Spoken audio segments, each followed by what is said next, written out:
We want to name just a few of the most important aspects of your life. And we want to call your attention to something that really is important. These may or may not be in order of importance. They're all going to seem important to you, but your Earth spins in its orbit in perfect proximity with other planets. Not your job. Your sun comes up every morning. Not your job. The water of your planet moves around in a pattern that serves your planet in terms of balance and energy and food supply. Not your job. Didn't go with us on that one quite as well. Your blood pumps through your body while you sleep. Not your job. You're not as impressed with these things as we are. We want you to begin putting, for a little while, everything that is important to you in the category of not your job, meaning not your action-oriented job. We want you to understand that there is a broader perspective that is moving things and keeping things in balance, and that the population of your planet is something that is tended to from non-physical consciousness perspective.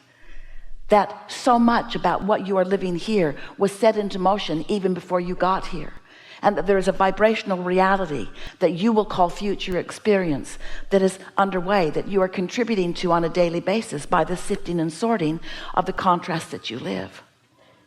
So just for a little while, we're not asking you to withdraw from life. We're not asking you to not have fun measuring yourself with others. We're not asking you to not enjoy the competitions that you find with each other. We're just asking you to put it in perspective. We're just asking you to acknowledge that there is an energy that creates worlds, a consciousness flowing energy that creates worlds, that comes from what some want to call God. We call it source energy, or your inner being, or the non-physical part of you, that is working for you because you are blessed and deserving, not against you ever. We would like you to accept that as you are here in these leading edge bodies, and that as you explore the details of your life, and you find something that is unpleasant to you, like people who are hungry, or people who are angry and mean and belligerent, or, that when you experience the exposure of that, and you feel the offness of it, that you give birth to a rocket of desire that is then understood by this energy that creates worlds. It becomes part of the consciousness. It becomes part of the becoming. So you keep giving birth to a better world that you don't line up with. You give birth to a better world all day long. You give birth to more peace. You give birth to more prosperity. You give birth to more abundance of all manner. You give birth to all kinds of things by your exposure to it, through your personal exposure with one another and through the media or your televisions or whatever. You are exposed to so much that makes you do what you were born to do, decide and define what would be better. But then you don't go to what's better because you keep focusing upon the problem that you've been exposed to. We want you to step back just for a little while. Try it for a month. People say, "What are you doing?" Nothing. No, really, what are you doing today? I'm going to daydream. What? Yeah. I'm going to go sit by the lake or sit by the fireplace. I'm going to put my feet in the water. Aren't you going to go to work? Yeah, but I'm not going to focus like I usually do. I'm going to tap into my true power. Probably going to get fired. No, I have enough reserves going. I can go through the motions of what they need from me while I dominantly daydream. I can daydream at night. I can daydream on the way to work. I can daydream on my lunch hour. I can daydream. My mind can wander into the good things of life. I can predominantly daydream. What are you doing? Nothing. You can't be doing nothing. No, really, I'm not going to do anything for a while. What? I'm not going to do anything for a while. Nothing? Hardly. I'll probably get dressed. Take an occasional shower. I'll eat. And I'll show up. but I'll be different because I'm showing up in my wholeness. I'm showing up in my expecting good things to come to me. I'm showing up expecting inspiration to come to me in such a timely way that I can shoot a basket from mid-court and on a buzzer beater win the championship. I can do that. I can invent things and create things by utilizing this higher power that I have to daydream myself to.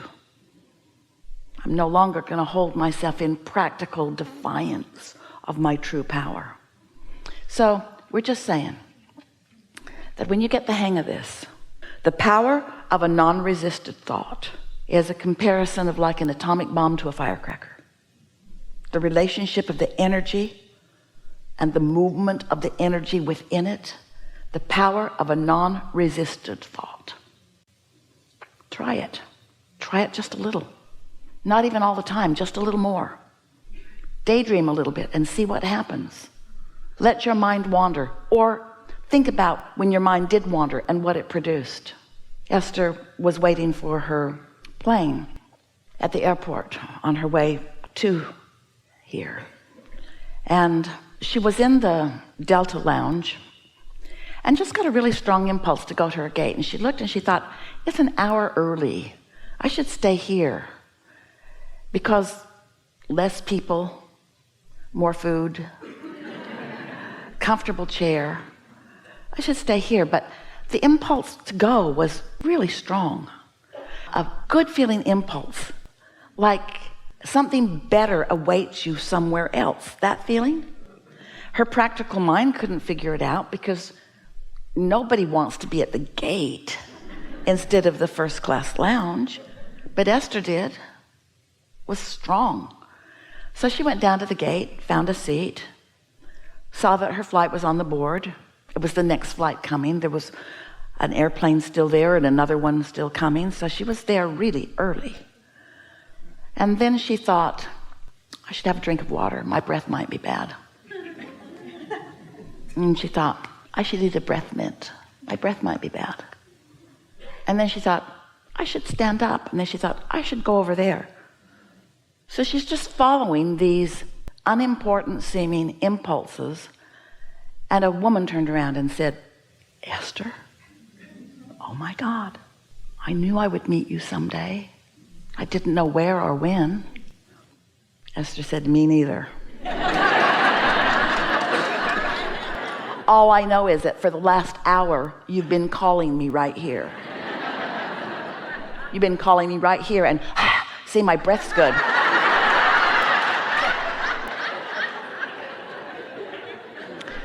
Now we know these are not earth-shattering events, but what we want to say to you is that you are co-creating with all kinds of things. Oh, and this girl has a resume that knocks Esther's socks off. The last 5 things that Esther wrote on her daydreaming list are those kinds of things. In other words, the universe knows who you are. The universe knows who others are. The universe knows where you are in relationship to everything that you want. When you are in alignment with who you are and you get an impulse. Now, there's not one of those things that we said to you that Esther was thinking about that feels very important to you. In other words, how earth-shattering really is it for Esther to just get up and go someplace else? Not very, but isn't meeting someone a good thing? And isn't timing of that a good thing? And isn't co-creating a good thing? And isn't that how the world goes round? Isn't everything about co-creating? Isn't everything about that? You see what we're getting at?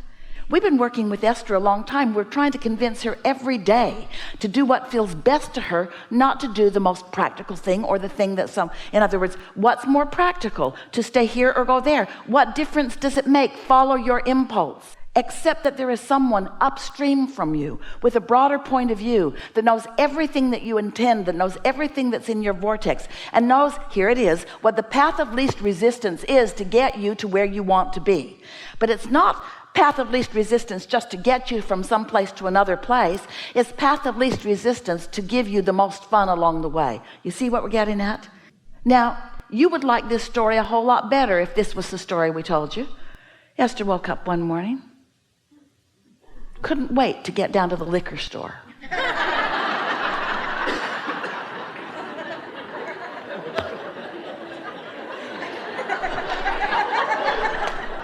That's where she buys her water and milk. But on this particular morning, she got up, she couldn't wait to get there, and she bought a lottery ticket and she won $10 million. No, she didn't, but you would like that story better. You would like that story better. In other words, you're always wanting the big payoff. We're wanting you to understand that your big payoff life is a series of good feeling events over which you have control, because you are daydreaming, because you're maintaining your feeling of alignment and you're following your impulses, so that everywhere you go, the best that the universe has to deliver to you is delivered to you moment by moment by moment by moment by moment. And that is what living happily ever after really is. There is nothing that you cannot be or do or have. But you cannot hold yourself in vibrational resistance as your practical mind keeps taking score of where you are instead of where you want to be. And because you've not really understood this, and you've not allowed yourself to purposefully daydream, because you've oriented yourself to too much practicality, because you've been measuring your success in life to how others have approached you or others have approved of you. Those you work for expect things of you, and you want to perform in a way that pleases them.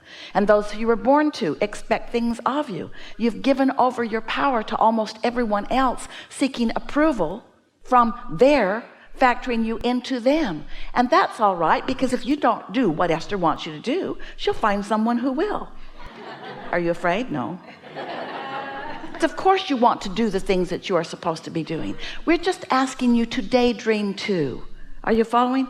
We're just asking you to begin leveraging this energy that creates worlds.